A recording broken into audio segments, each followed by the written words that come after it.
Kothari, Godrej, VinFast, Tata, JLR போன்ற top நிறுவனங்களுடைய உற்பத்தி ஆலையை குறித்த காலத்தில் திறந்து வச்சது.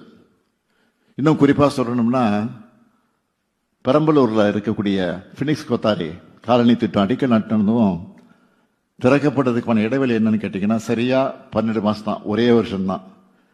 வின்ஃபாஸ்ட் கூட ஜனவரி 2024 புரிந்துணர்வு ஒப்பந்தம் போட்டோம். அடுத்த மாதம் அடிக்கல் நாட்டி ஆகஸ்ட் 2025 அந்த திட்டத்தை தொடங்கி வச்சிட்டோம். அதே போல் கடந்த திங்கட்கிழமை திறந்து வச்சு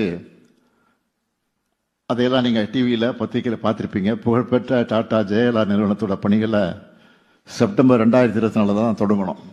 இந்த வாரம் ஃபர்ஸ்ட் காரை வெளியிட்டாச்சு.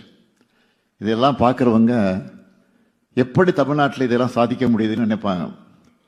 எங்களை பொறுத்த வரைக்கும் எல்லாத்துக்கும் சிங்கிள் விண்டோ, ஃபாஸ்ட் கிளியரன்ஸ், இதுதான் காரணம். ஒரு நிறுவனம் தொழில் தொடங்க தேவையான எல்லாமே தமிழ்நாட்டில் இருக்கு. நிறைய விமான நிலையங்கள், நீண்ட கடற்கரை, துறைமுகங்கள், சிறப்பான சாலைகள், சீரான மின்சாரம், நீர் விநியோகம், நான் முதல்வன் போன்ற திட்டங்களால் திறன் பெற்றிருக்கக்கூடிய பயிற்சி பெற்றிருக்கக்கூடிய இளைஞர்கள், இயற்கை வளமும் தரமான மனித வளமும் இங்கு இருக்கு.